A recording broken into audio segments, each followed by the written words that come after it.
Fala pessoal, sejam muito bem-vindos a mais um episódio aqui de Wagner Responde. Aqui nesse programa eu vou responder as dúvidas que vocês me enviam, as dúvidas mais frequentes que os inscritos aqui deste canal, das minhas redes sociais, me encaminham via Instagram, direct, comentário, sei lá, um sinal de fumaça, para que vocês possam entender cada vez mais como se destacar na sua carreira, fazendo apresentações impactantes e criativas.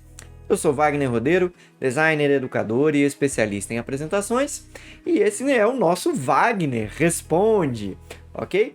Mas antes de entrarmos nas perguntas que eu separei para o programa de hoje, aproveita e já deixa aí o seu like, se inscreve aqui no canal se você ainda não for inscrito e, claro, ativa o sininho para você receber sempre as novidades, saber quando está sendo gravado esse programa, que ele é gravado ao vivo aqui pelo YouTube, pelas minhas redes sociais, para você acompanhar, tá certo?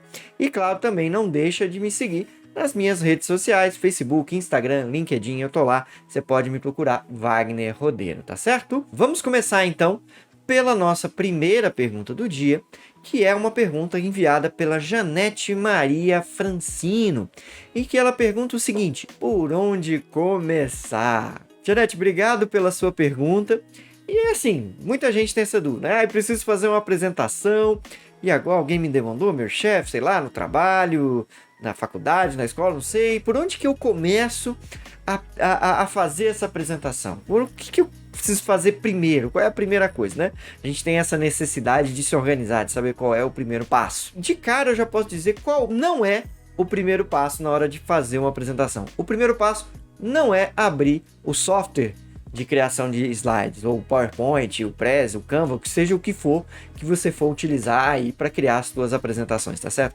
Esse é o erro mais comum, é o erro mais encontrado, digamos assim, pelos meus alunos, pelas pessoas que vão fazer uma apresentação. Antes de pensar como vai ser a apresentação, de como planejar, você vai lá e abre o software e começa a juntar um monte de palavras, de imagens, e aí a coisa começa a se complicar, porque você tem as dificuldades próprias do software para vencer, para você realizar certas ações, se você não conhece muito, às vezes você tem um desejo de fazer isso ou aquilo. Então, o que eu sempre recomendo, o primeiro passo é que você começar a planejar antes de abrir o seu software de edição. No caso, o mais conhecido, o PowerPoint, né, que acaba tendo essa similaridade, né? Quando a gente pensa em apresentação, pensa no PowerPoint. Mas o mais importante para uma apresentação não é o software em si. O software, ele é uma ferramenta que você vai utilizar, claro. Quanto mais recursos ela tiver, melhor. Ela pode te dar efeitos diferentes,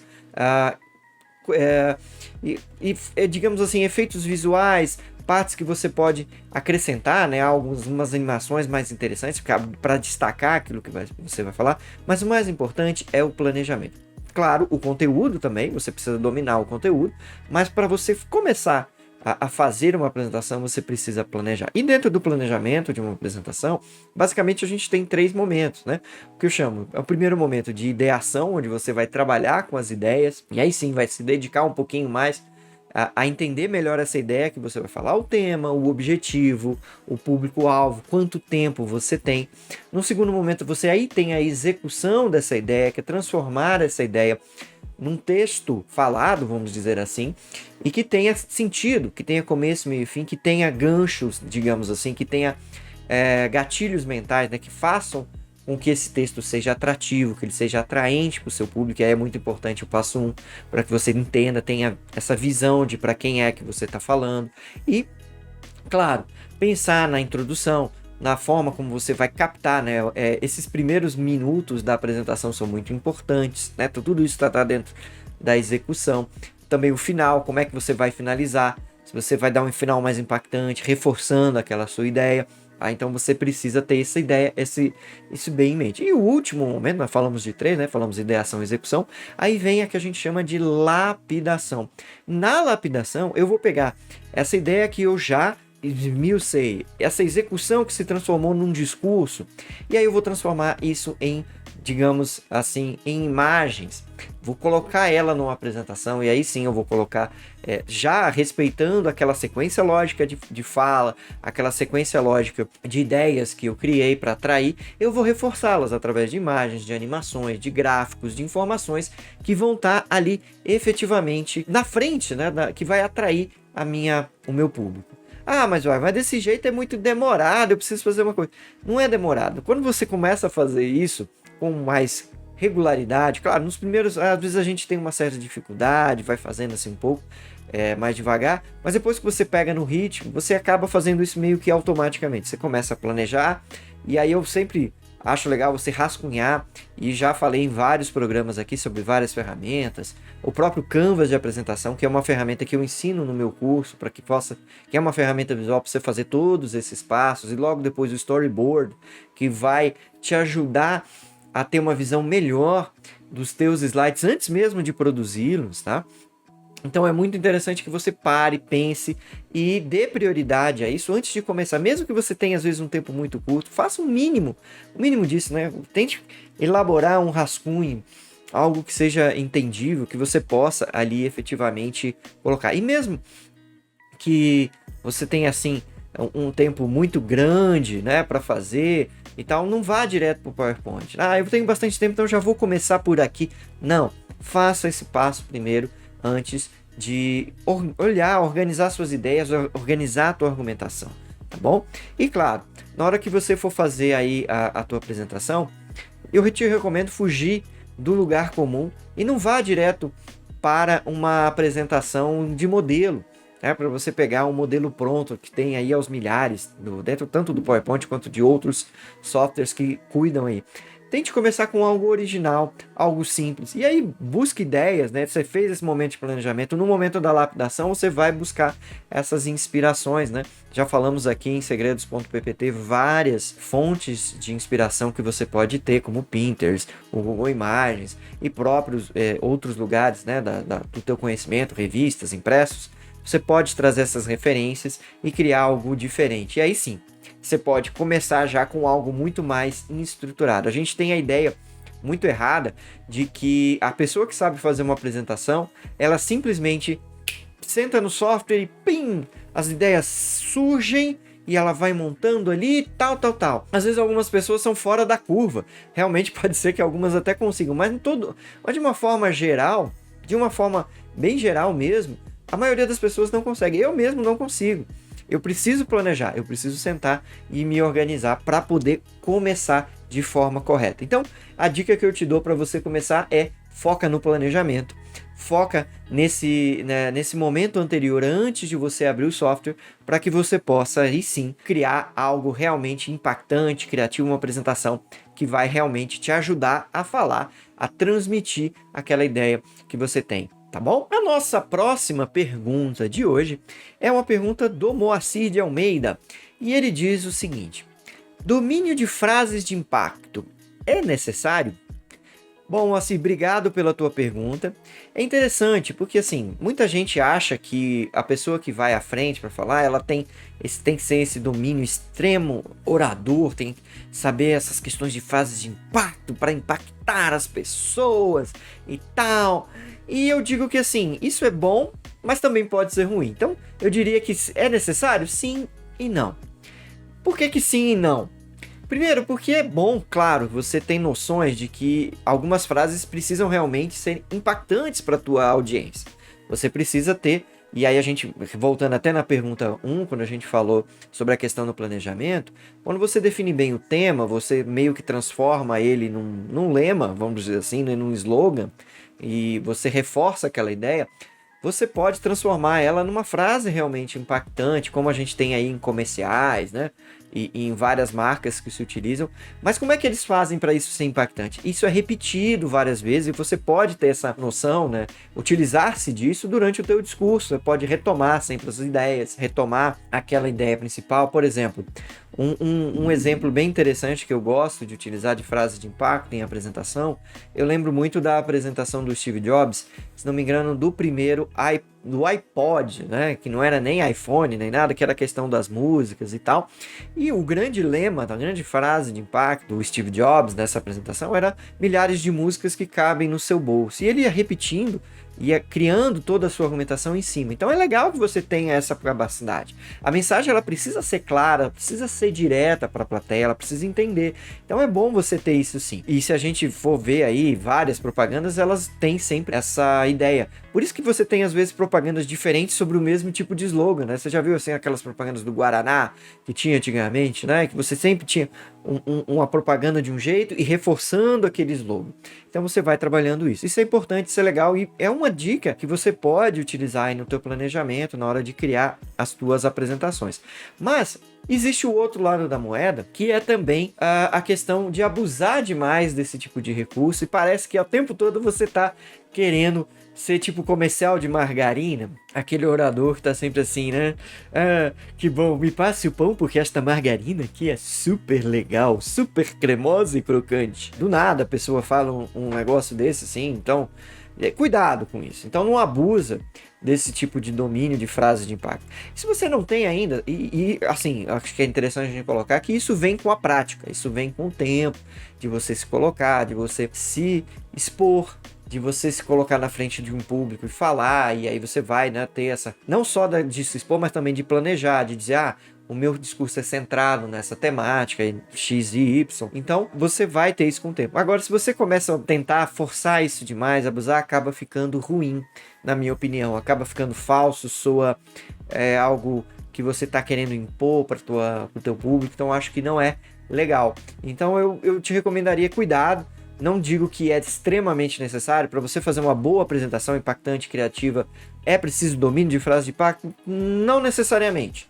Você pode sim fazer apresentações muito bem impactantes e criativas com o uso de frases de impacto, não sem excesso, mas não é assim o primordial. O primordial que eu entendo é que você tenha uma apresentação coerente, um começo, meio e fim, que venha numa crescente, que venha atender aos anseios do público que vai te assistir e que você tenha ali uma qualidade visual na apresentação muito grande, parece que fica muito difícil de ser alcançado, mas eu diria na verdade assim, interessante, que seja realmente clara, objetiva para quem for te ouvir, tá certo? Muito bem, Marcia, espero ter respondido a tua pergunta sobre o domínio de frase de impacto. Vamos então para a nossa próxima pergunta aqui do programa, que é a nossa terceira pergunta, que é a da Márcia Forster. Acho que é esse o nome, Forster Souza, em que ela diz assim: como é que eu faço, né? Qual é a busca para melhores imagens para compor o trabalho? Márcia, obrigado pela tua pergunta. Imagino que você esteja querendo saber onde é que a gente consegue obter boas imagens para compor um trabalho, no caso, apresentações, que é o nosso mote. Eu acho que tem dois pontos interessantes aqui que a gente pode trazer à baila, que a gente pode colocar aqui para vocês. É o seguinte: primeiro, o que é a melhor imagem, né? O que são boas imagens para compor um trabalho? Eu tenho uma concepção comigo de que as melhores imagens para compor um trabalho são aquelas que efetivamente traduzem as ideias que o apresentador quer colocar para a plateia, que trazem realmente reforço a partes do discurso, do roteiro que vai ser ali empregado, que vai ser ali falado na frente da plateia. Então é importante selecionar esse tipo de imagem mesmo que tenha a ver. Tem muita gente que às vezes, vou usar uma imagem mais bonitinha, ou o logo da empresa aqui e tal, e tudo bem, e isso às vezes não reforça, não traz algo a mais para falar. A imagem, né? As imagens, quando são projetadas no slide, elas têm que falar também, além do apresentador. Então elas não podem sobrepor a fala do apresentador, né? Da pessoa que está se expondo ali à frente, mas elas têm que reforçar, caminhar junto. Então acho que melhor imagem é nesse sentido. Agora, se a gente estiver falando de melhor imagem em questão de qualidade da imagem, em questão da sua definição, da sua resolução, aí sim a gente precisa de alguns pequenos cuidados. Primeiro, utilizar imagens de baixa resolução, que muita gente tem o costume de entrar e pesquisar lá no Google Imagens de forma incorreta, vamos dizer assim. Não se aproxima ou não se preocupa em entender a ferramenta. A ferramenta lá no Google Imagens, por exemplo, tem uma série de de possibilidades que você pode utilizar, desde filtros de cor, filtros se é um desenho, se é uma foto, e também tem um filtro de qualidade. Então, às vezes a pessoa entra lá, pega aquela imagem que ela acha que tem mais a ver com o assunto, e ela tá lá, tipo, muito pequena, uma resolução muito pequena. Quando você leva ela para o software, para o PowerPoint, por exemplo, ela fica muito pequena, e aí a pessoa vai lá, não, tá pequeno, não tem problema não, eu vou lá e estica a imagem até ela estourar na tela. E é um problema muito sério, isso principalmente com imagens bitmap, que são aquelas formadas ali pelos quadradinhos de cor. Porque mesmo que você estique, é como se você estivesse esticando uma borracha, sabe? Daquelas escolares, assim. E aí ele vai esticar até arrebentar. E aí quando você arrebenta, as cores ficam aquele craquelado, né? Aquele pixelado que ficou tão famoso aí na internet. Você tem aí esse estrago na imagem. A imagem fica ruim de ver. Então isso tira a imersão do público que está ali te acompanhando. Quando você coloca uma imagem dessa, primeiro, denota que você não teve cuidado, que você não se preocupou com quem tá vendo, porque ele vai olhar assim, essa imagem aí, não sei, tá meio esquisita, né, tal, tudo bem, tá. E imagens, por exemplo, né, que você também não tem cuidado e acaba pegando de um banco de imagem que tem lá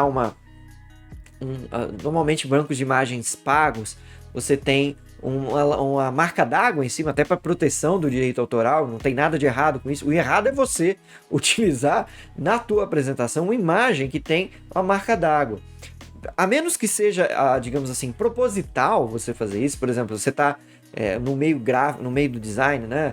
Você tem muito aquela questão de, às vezes, utilizar esse tipo de imagem ou de vídeo, buscando uma aprovação de alguém, né? Do job, né? Do trabalho que você vai entregar, né? Às vezes você não vai comprar aquela imagem fala exatamente o que você precisa, mas isso aí é uma aprovação do cliente, se ele vai querer mesmo aquela imagem ou não. Isso é muito pro meio do design. Agora, para uma apresentação que você vai pro público, né, que não tem nada a ver com isso, que não vai fazer aprovação, que ele tá ali para assistir, para entender o conteúdo, também denota uma falta de cuidado. A pessoa vai ficar olhando, olha, esse aqui é do banco de imagem XPTO. Aí, daí perde o fio da meada. Qualquer coisa que você faça que disperse a atenção, você vai perder. Então, a baixa resolução, para mim, denota um pouco, claro, de amadorismo, de que a pessoa não se cuidou, ou não melhor, não se preocupou em trazer uma imagem que realmente fosse agradável aos olhos da plateia, tá? E por que eu digo isso? Ah, mas Wagner, é muito difícil, você deve estar falando aí. É muito difícil essa uma imagem que realmente, assim, que tenha lá, que não tenha marca d'água, que tenha uma resolução boa, como é que eu faço? Gente, primeiro, já falei aqui a dica, vai lá no Google Imagens, você tem lá a opção de você pegar imagens de tamanho grande, de grande qualidade. Você pode até filtrar pelo direito autoral, se você quiser. A gente pode não, e tem programas aqui, né, nesse canal falando sobre seleção de imagens, mas existem bancos de imagens gratuitos, minha gente. Existem bancos de imagens que você pode ir lá e pegar, né? Os autores disponibilizam essas imagens de forma gratuita, muitas delas com resoluções assim enormes, maiores até do que a gente precisa para uma apresentação padrão de PowerPoint, tá? Que é aquele padrão HD, né? De 1920 por 1080 pixels. Tem imagens, às vezes, de 3.000, 4.000 pixels, né? Fotografias, assim, feitas por pessoas do mundo inteiro. Então, você tem sites aí como o Pixabay, o Pexels.com, o próprio FreePic, que é um outro tipo de banco de imagens também. E o que eles pedem, normalmente? Isso, né? Você vai olhar lá as condições do site. Normalmente, eles pedem uma atribuição. Tem alguns que nem pedem, que você pode utilizar sem estar fazendo essa atribuição. Então, dá uma pesquisada. Eu acho que é questão da gente falar aqui de melhores imagens, você pode ir atrás desses caminhos. E claro, vai lá, busca nesses sites. Se você quiser, já falamos aqui sobre... Tem um programa aqui nesse canal, vai lá, 5 suplementos para o PowerPoint. Você pode instalar suplementos para ir fazer busca direto nesses bancos de imagens gratuitos, sem precisar sair do software, se você quiser. Então vai lá, faça essa pesquisa prévia. Eu acho que é muito interessante, muito importante que você faça isso. E que aí sim, aí você vai ter melhores imagens. E com certeza, com melhores imagens de resolução melhor, você vai se destacar, porque não é todo mundo que vai querer ter esse trabalho.